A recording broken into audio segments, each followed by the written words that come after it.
An error occurred. Please wait a moment. Okay.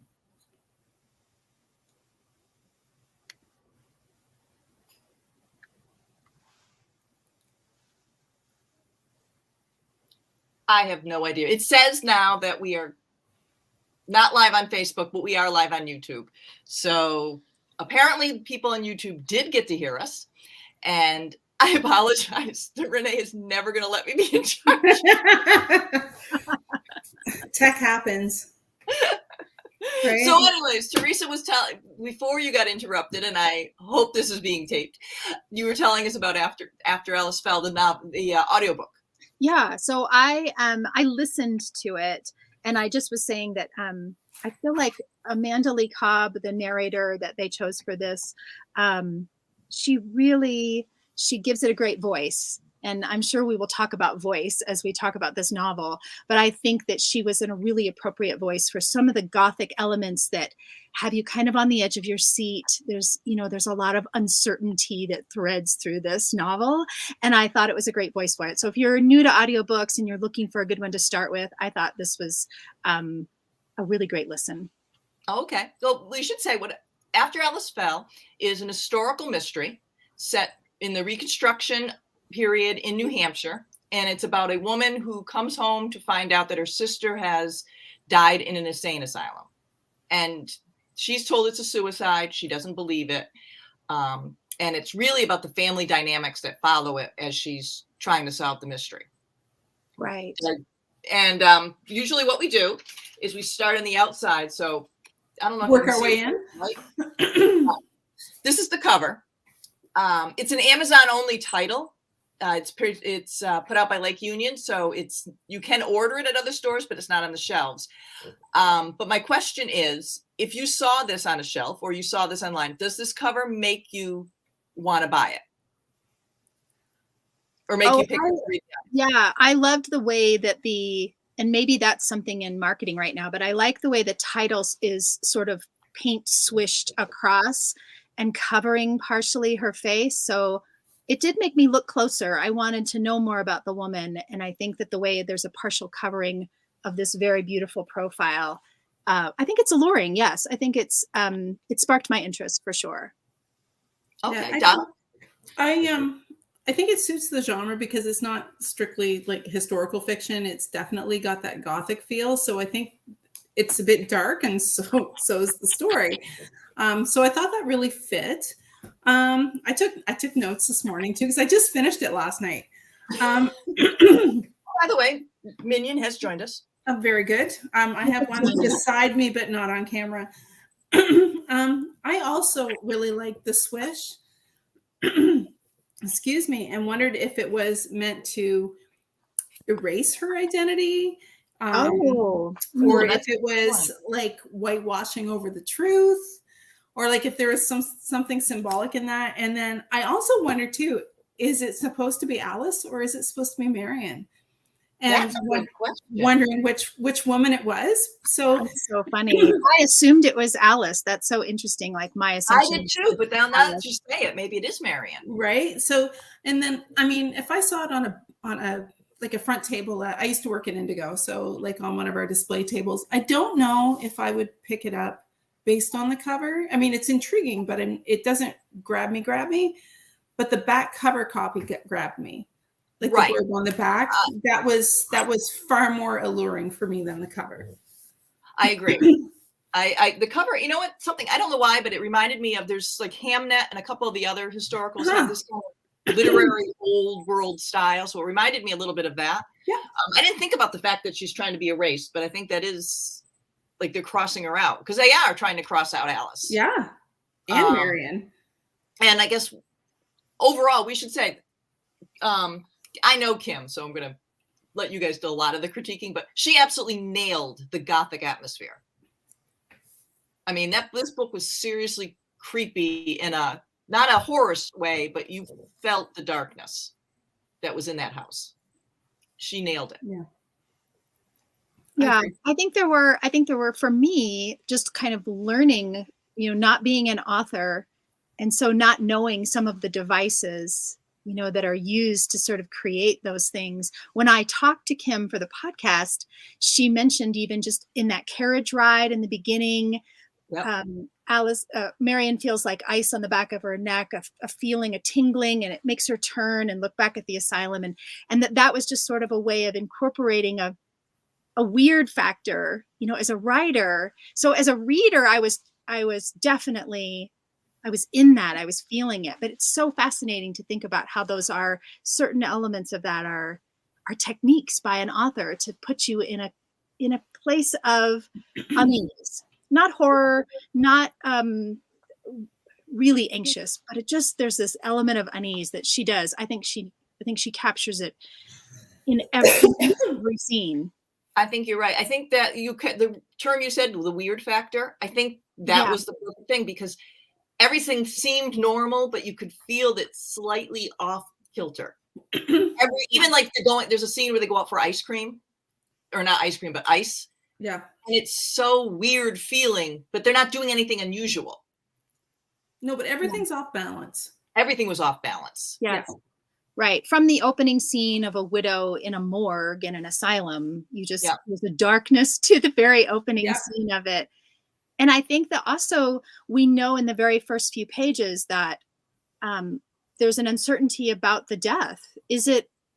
Did she jump? Is it suicide? Is it murder? Did she fall? Was she pushed? You know, there's just all of these questions to keep the reader engaged and turning pages. For me, one of the big ideas in it had to do with voice. And like you just even said on the cover, kind of being whitewashed or being wiped out. And there was so much from the time period, just as women, you know, kind of Marion from the beginning, when she starts asking questions that we as a reader have, like what really happened, she's kind of told to shush, you know, like let it go. And so that I loved being in that time period and feeling the frustration of a woman who doesn't have control, who doesn't have voice, who doesn't have agency. And yet this character, Marion, is so fierce and fearless about it. And she just keeps going. So she's a very likable character, I thought, from the very beginning. But an unreliable narrator in some sense, I think. It's funny because I had just finished this summer. There's another book out. It's a nonfiction book called The Woman That They Could Not Silence. I think that's the name of it. And it's about a woman that was put in an insane asylum in real life for disagreeing with her husband. And that in those days, a husband could commit their wives for being too outspoken, for having radical ideas, because God forbid they disagree on something. Ideas. Yeah, and have ideas. And you could actually commit women for being too stressed out because they thought too much. So a lot of that played, you could see this here, you know, the whole discounting everything Alice said. You know, her complaints, everything, the way they just gave the guy her journals because she had no privacy anymore. And it's true. I think they very much erased the whole story is there's a mystery behind Alice and why she's there. And the people behind it are very much trying to erase her. Yes. And the fact that she also doesn't have voice, like part of her story, part of what we learn about Alice is that she stops speaking at a certain age. And we're not really sure why that happens. And in Marion's role because Marion's our storyteller here, really, in her role as a nurse, she's interacting with the Great War soldiers who've had trauma and they lose their voice. There's just, to me, it's like who is speaking for whom and who gets to tell the story. And there's just so many elements of that bigger picture of voice to me that I really enjoyed. And the other element to me is one of the other characters that I really love is Toby. And I wondered what you thought about how she used this little boy, how Kim used this little boy character to show us some of Alice's voice, to reveal to us more about who Alice was. I thought it was interesting that you could see how damaged my cat wants to participate. So hello, there you go. Everyone's you could see how damaged Toby was by everything in the house. I think he wasn't, or maybe it was me, but I got the feeling that no one was quite right in that house. And that would include Toby, who was raised by two very not right people. So, and abused. Yes. So I agree it was dark, and it wasn't until I was about a third of the way through, Barb, and I mentioned something to you, and you said unreliable narrator, and then it all sort of clicked in my head. Because I found, like Theresa, you said you really liked Marianne, but I found her very hard to like because I found her thoughts and her actions so disjointed. And I know that was on purpose. Like, and so while I had a hard time really relating to her necessarily, I absolutely respect the author skill and technique it takes to achieve that. And I mean, it worked. One of the things I really liked was, and I'm going to come back to Toby in a second. One of the things I really liked was when we are in her point of view and we look at descriptions, because there were a lot of really interesting descriptions of the weather or the house or clothing or you know, whatever it was from Marianne's point of view. And it was so entrenched in her point of view. Like the way she described things was so different, but so Marianne, you know, it wasn't the author saying this is what it looked like. This is really what it looked like through Marianne's eyes. And so I thought that was like really, really deep point of view in those descriptions. But as far as Toby, it occurred to me this morning as I was really thinking, because I finished it last night. I was almost done it a couple of nights ago, and then I finished the end. And then I had to kind of sit with it for a bit. And when I thought about Toby this morning, I realized that out of everyone in the book, Toby is the only one who ever told Marianne the truth. Like, he didn't betray her. He didn't lie to her. He always told her the truth. He was the one truthful person. So I thought that was really neat. And I liked how she brought it back to the fort toward the end as well. Like, I liked that circular bit because I kind of forgot about the fort. And then when she brought it back, those are kind of my overall kind of things. The thing I thought was neat in the fort part at the very end is she brings back the locket. There's a missing locket all through it. And then you realize it's Alice that put it there. Yeah. So it's like, there's so much technique, and like, this book probably won't be on my list of top books for the year. I'm not going to lie. It just, I find unreliable narrators a hard thing for me, but I have so much respect for the skill and technique that went into it. Cause I don't think I could create it. In fact, I know I couldn't create it. Absolutely fabulous. Yeah. And for those who are writers who are watching this, Kim does teach some crafts workshops. So if you get a chance to listen to her, she does know her stuff. I mean, it's very clear from reading this book that she knows how to do atmosphere. She knows how to weave words in. Everything was so intentional. I think that's what really struck me, is that even when things were disjointed, it was so intentional. So anyway, that's. What did you think of the doctor, though? Dr. Wexler? Dr. Wexler or Dr. Mayhew? Which doctor? I don't know where I got Wexler. Why not? Dr. Mayhew? Yeah, Dr. Mayhew. My one word for Dr. Mayhew was greasy. I thought he was greasy. I didn't like him at all. Yeah, I think it was, it was interesting to me thinking about how an insane asylum or how the mentally ill were dealt with in that time frame. I know just from talking to Kim that there was a lot of research that went into how she wrote the treatments, and it was frustrating and disconcerting to think about how what maybe was designed to help them could be so terrifying. There's descriptors about treatments that just are haunting to me. And I think it's crazy to think that really happened. That really was a method for trying to control people's manias or whatever the words they were using in that time frame. And so they locked people's heads in boxes. Yeah, there was some darkness there about treatment that was unexpected to me, and to know that it was again, you know, for me, like this big picture of voice for the voiceless, that's an element that we have made some progress, but I thought she's dealt with it very sensitively too. Like, I think we're never really sure what exactly is going on with Alice. You know, that's also part of what gets told throughout, not just solving her death, but, you know, who was she really? I really loved, you know, you were talking about the language of it and the descriptors of it. There's some descriptions of nature that I thought were really fantastic. Like Alice's, one of the ways that she deals with her fears, you know, we learn through Toby, is in the forest, this idea of sentinels, that she's embedded little precious things into the trees. Like the imagery of that, I just loved. And I felt like it really told you something about who Alice was, you know, through Toby. And again, I think he was kind of an ally. I like what you said about he was a truth sayer with Marion, because I think he does end up being kind of the one person that you really do learn truth about Alice from.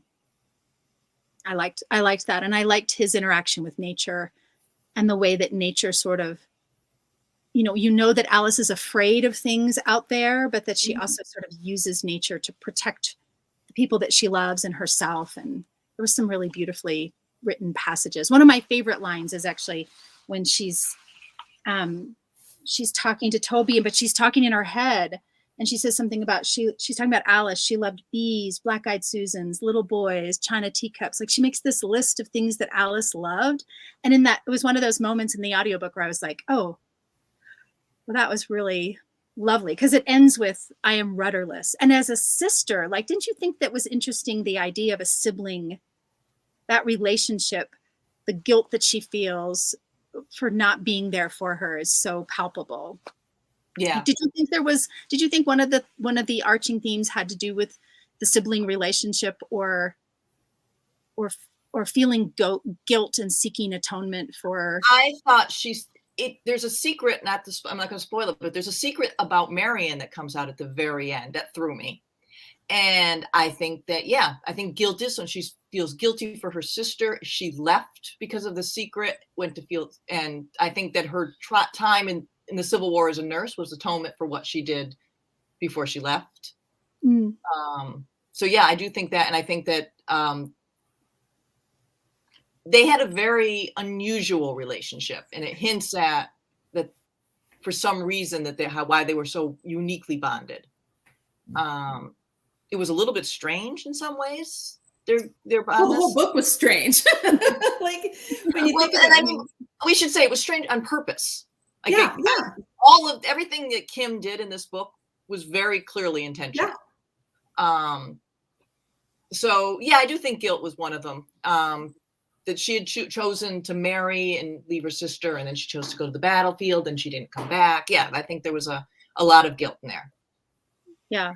And I think that it played out with the brother and his wife too. There was some guilt in their behavior. Well, in one of their behaviors. Yes. Lionel. I really didn't like Lionel. No. What did you think about talking about the bad guy that was the doctor's the bad guy, but really the weak man in the story is the most Lionel. Yes, to me. That kind of characterization. I thought it was interesting the way she used archery too. As a character, as a way to show character. So in the scene at the fort at the end, and I don't want to spoil it for anyone who hasn't read it yet, but there's when Toby uses a particular item, I expected it to be a bow and arrow, and it wasn't. So I know that's so cryptic. That's very cryptic. You are definitely going to encourage people to read it, because but there was just something where, because archery had played such a huge part, I thought that was kind of what I was expecting, and then it wasn't what happened. So, but it was a great way of pointing out Kathy's personality every time she picked up the bow and arrow. Oh my God, yes. Because she never missed and had and always gets her way. And so I'm going to ask, because and again, I think this was intentional. I wasn't 100% sure that Marion was sane. Oh, I have big thoughts on this. Okay. Well, I want to hear Theresa's first because Yeah. Oh, Um, well, yeah. I think there's. I was questioning every character's motives, mhm. sanity, history. Mhm. Yeah, throughout. I felt like the author did a brilliant job in just making me just completely not clear on who I was. Yeah. Like even the little boy, even Toby at one point, I was like, is he going to do something bad? Like, Is he okay? Like, yeah, what is Something going about her on? word choices that made you not 100% sure of anybody. And then there's this Yep. great scene where the doctor's telling her that what she thinks is real isn't real. Yes, things are And not what they seem. Things are Yeah. not what they seem a lot. And I was like, I'm not sure if she's 100%. You know, and maybe they all are warped about what happened. But now you have thoughts, Donna. okay, so when I look back on the time period, and I realized after we talked like 2 weeks ago when we did a segment, and I think I'm going to have a recurring theme probably with everyone. But when I think about how women were treated and what their options were, Mhm. so she had trauma in her childhood, which Yep. we find out toward the end. We find out for sure. And then there's Alice. And then she marries a man she doesn't love. Mm. And that gets her away from one situation, but puts her in another. She takes Alice with her. I mean, that's all laid out pretty early. Then she leaves and becomes a nurse in the Civil War, which is also traumatic. And then just as soon as she gets back without a husband, so now she doesn't have her own place. I mean, at least he provided her with security. Now she has to go live with her brother and his wife. And she finds out that her sister is dead. That's a whole heckin' lot of trauma. So I don't know how anyone would come through that without being a little bit affected. But there's even more. I think what really struck me, but wait, there's more. There's more dysfunction. I think what really struck me with Kathy's actions, Lionel's actions, even Ada's actions, everything that happened, like she makes the complaint, it's never followed up on, is that Marion is incredibly gaslit. And I think that really, so I'm not sure if I would necessarily label as her as crazy. I would say more, she's got some PTSD with some major gaslighting happening. And how can you be sure of anything when people are making you question everything that you know is right? And since you're only in Marion's head, that is a good point. So anyway, that gaslighting is really what came at me. And then at the end, when the truth comes out, there's some validation and sort of victory in that. So yeah, that's my thoughts on, is she really crazy or is she okay? And I did have thoughts on, is Toby okay? But then I realized that he was the one that always told her the truth, never betrayed her, was always there, tried to rescue her. Like, yeah, he's way stronger than his dad. Right. Yeah. What did you think about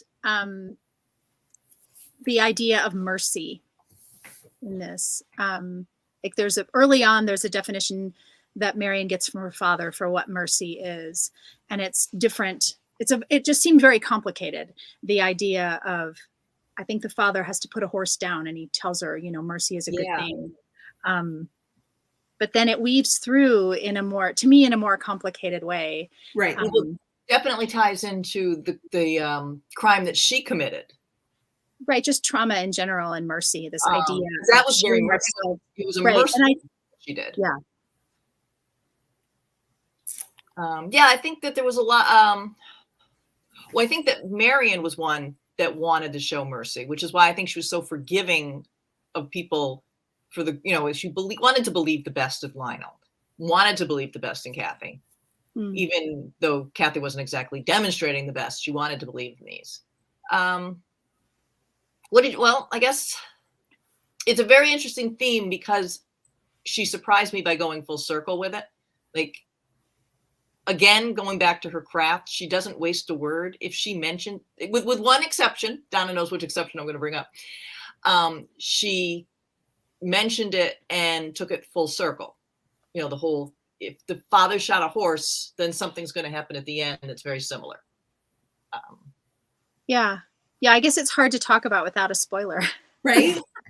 So now I'm thinking, Well, how do I talk about it? But it is a theme in spot. the book. I think I love it. I guess as a reader, I really like feeling like there's some, you know, big element that is universally understood that comes through these characters, you know, where you can think about in your own life how you think about mercy, how you show mercy to yourself or to others. And even though the context is in a region and a time frame that's completely not what I'm thinking about, but you know, Right. just the idea, I like when there's a big picture like that. And I felt like that was threaded through, but it's hard to talk about without. Yeah. Right. Without, yeah. I can trust us. The thing for me really was the voice one, because there are some points where I was feeling claustrophobic on Marion's behalf. You know, like when she's confronted and everybody's telling her that she's wrong and they're giving her evidence, you know, this isn't happening, this didn't happen, this, you know, and she's completely baffled and realizes she's got no one to listen to. She's been betrayed by everyone. Everybody. And she agrees to drop it. But And then yeah. she's still punished for it. It's, Yeah. you know, it was that I literally was going like, you kind of felt yourself being suffocated because no one was listening to her, no matter what she said. They were discounting every single word she said. And Deliberately. And anybody who did speak the truth, with the exception of Toby, paid the penalty. Yeah. Which leads me to your dangling plot thread. I have one dangling plot, yes. I have theories about that. Oh, that's probably me. Why am I getting a... No. I'm so sorry. We're going to put Donna on mute for a moment. I think it's Renee calling us. Oh, well. I have the slightest idea. We're going to... Okay, I'm going to mute for a second. Okay. We're going to put Donna on mute. There was one dangling element. This is the best part. There is one dangling piece in this, and I'll see if Theresa knows which one I'm talking about. I don't know what you mean. Ada. Can you still hear that? Yeah. Oh, no, it's gone. Yay. It must not have been Donna because she muted. Sorry, I was just too distracted by it. I have a one-track mind. That's okay. Yeah. So yeah, give me another clue. What do you mean about Ada? Well, okay. We don't know what she betrayed her. Yes. We never get the one thing we never got was an explanation as to why she turned on her. Yes. It's the one thing that Kim dropped, which, given how much detail, there must have been a reason for it, which is, so we've got to find it out, because I mean, everything else she mentioned, she brought full circle. That was the one thing that this woman suddenly betrays her after offering to help her.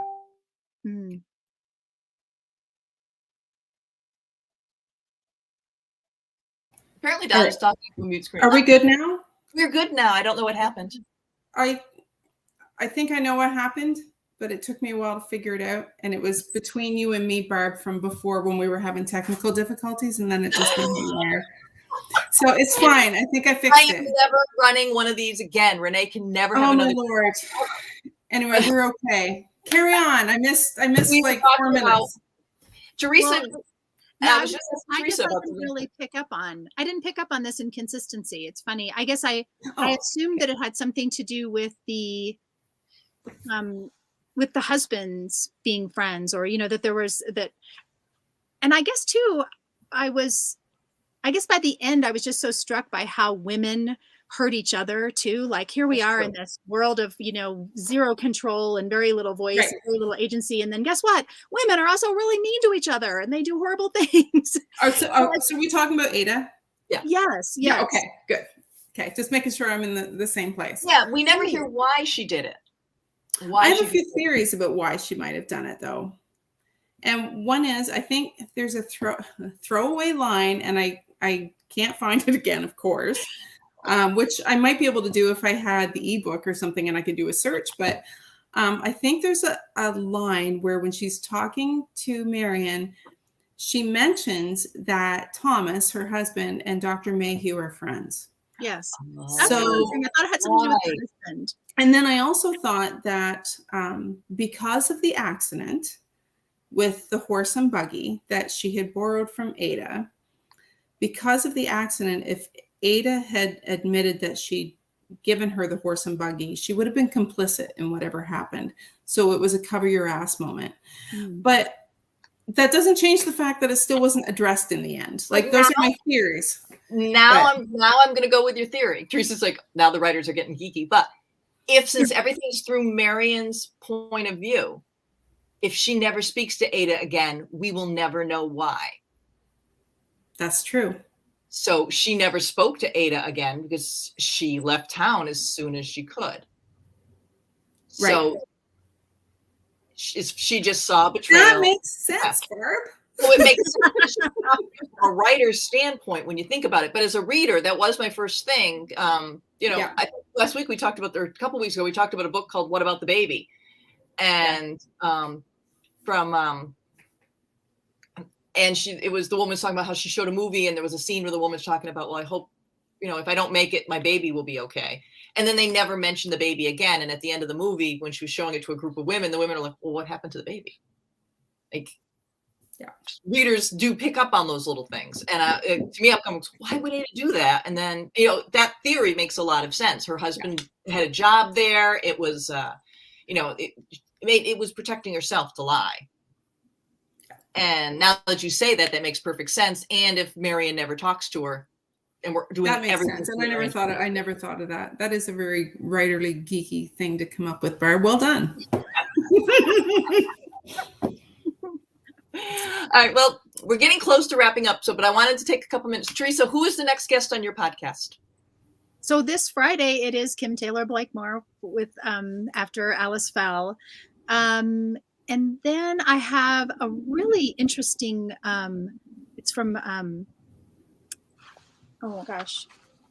the story is called The Kimono Tattoo. And the author's name is Rebecca Copeland, but I was kind of like rushing my brain to see who published it real quick. It's Brother Mockingbird. I'm going to mess up the publisher. I'm so sorry. But the book is called The Kimono Tattoo. And it's the author spent time in Japan. And so the elements of it that are, it takes place in Kyoto, Japan. And there's a lot of great descriptors that sort of take you there. And there's a lot of great explanations for culture and the kimono itself and all that it means and all of the symbolism. And so I learned a lot, but was also intrigued. And it is also a mystery. I think I'm sort of on a vein where I'm really enjoying books where I don't know what's going to happen. There's something maybe too predictable about my life right now that I'm just really on the books that leave me going, what? So that's what I'm enjoying next. And we'll be on the podcast next. And I'm scheduling out through December with lots of interesting authors from Kensington. I think the last time I was on, I was talking about Kensington Press, and I have some new authors. One's called The Spanish Daughter. I think it's released in December. The other one's called 20 Years Later by Charlie Donnelly, that has to do with a 9/11 kind of murder mystery. So lots of cool things coming up. Yeah, I should probably promo what some of the covers and books that I have, because every week I have the joy and luxury of interacting with a new author, making new friends. We'll be sure to share it on Step in the Story. Yeah, and my book budget will probably take a hit. So again, an acceptable loss. Yeah, I really, it's a great thing to be able to. And it's on Apple, Spotify, and anywhere else that you can get podcasts. Yeah. I listened to it the other day. It was really interesting. Oh, thank you. Don't ask me the author because I promptly forgot that. But it was really it was 2 episodes ago. So Oh, you're going to test me? Oh, shoot. Well, Carrie Ann Schaefer or Carrie King was last week, and the weekend before was Eddie Boutel Tan, and he wrote a book called The Rebellious Tide. No, it was Carrie King. And Carrie Ann King wrote Other People's Things, which this that's the one I read, and it was and that was a very Virginian author, I think, similar to Kim Taylor. So that was a concept book of kleptomaniac, but not really. She just moves things. She picks things up that don't belong to her and distributes them other places because she feels compelled to. And when she moves things, it is a catalyst for change in those people's life. It's a really cool idea, incorporating the mythology of the Greek fates and how the universe unfolds. And it was a really good interview. So thank you. And the book that we talked about today was called After Alice Fell. It's by Kim Taylor Blakemore. It's by Lake Union. You can get it on Amazon. Theresa, you've been a real sport during this disaster video cast. Renee will be back next episode, and we're going to be talking about City of Girls. Donna, you're welcome to come back and chat with us. I will probably post in the comments, but the funny thing is, like, I know one of you really liked it and one of you kind of didn't, and I'm kind of sitting in the middle. So. We are going to play Love It or Hate It, and yes, that's the spoiler. One of us really hated City of Girls, and one of us really didn't hate it. I liked it a lot, but I understand why it didn't work for one of you. So we hope you'll join us, and thank you very much for joining us. Those of you who are on Facebook Live and missed it because of some kind of technical error, I will load it up for you, but it's on YouTube. And again, After Alice Fell, highly recommend it. It's got 10,000 5-star reviews. It's a really popular book on Amazon. Thank you very much. All right. Bye.